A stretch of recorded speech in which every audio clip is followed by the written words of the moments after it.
په پاکستان کې چې څومره ظلم او جبر شوی دی، څومره خلک وژلی شوی دی، هغه دغه جرنلانو او کرنلانو او دغه ججانو دغه ظلم او بربریت کړی دی.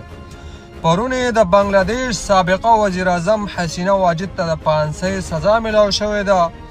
په دغه باندې مریم نواز وایي قسم او په قرآن باندې چې په پاکستان کې دا ظلم او دا جبر دا مونږه نه دی کړی. وایي زه حلفان ویم اشاره چې کوم دا جرنلانو او کرنلانو او دغه سرمایهدارو طرف ته ده او په خپله مرګ باندې یریدلې ده چې دغه ظلم او دغه جبر او موږ په پاکستان کې د چا سره هم ظلم نه دی کړی او موږ انتقام نه دی اخیستی. مکمل اشاره چې کوم دا جنرال عاصم منیر ته او دغه نورو ججانو جرنلانو او دغه کرنلانو طرف ته ده.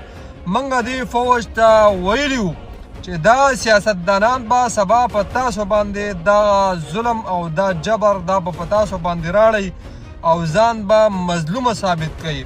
نو نن مریم نواز وایي په قسم او په قرآن چې دا ظلم دا جبر دا پریشنې دا خلک چې چا شهیدان کړی دی دا دغه ظالم جابر او دغه فوج شهیدان کړي دي. موږ په دې کې نه یو او حلفان یې ویلي دي، اشاره یې ورکړې ده چې دا دغه خلکو دغه طاقتورو دا ظلم او دا جبر کړی دی او دغه عمران خان سره او دغه د پی ډي آی سره او دغه تحریک لبیک والا سره دغه په تیرا په خیبر دغه اپریشن په دې کې زمونږ هیڅ قسمه کردار نه دی شی.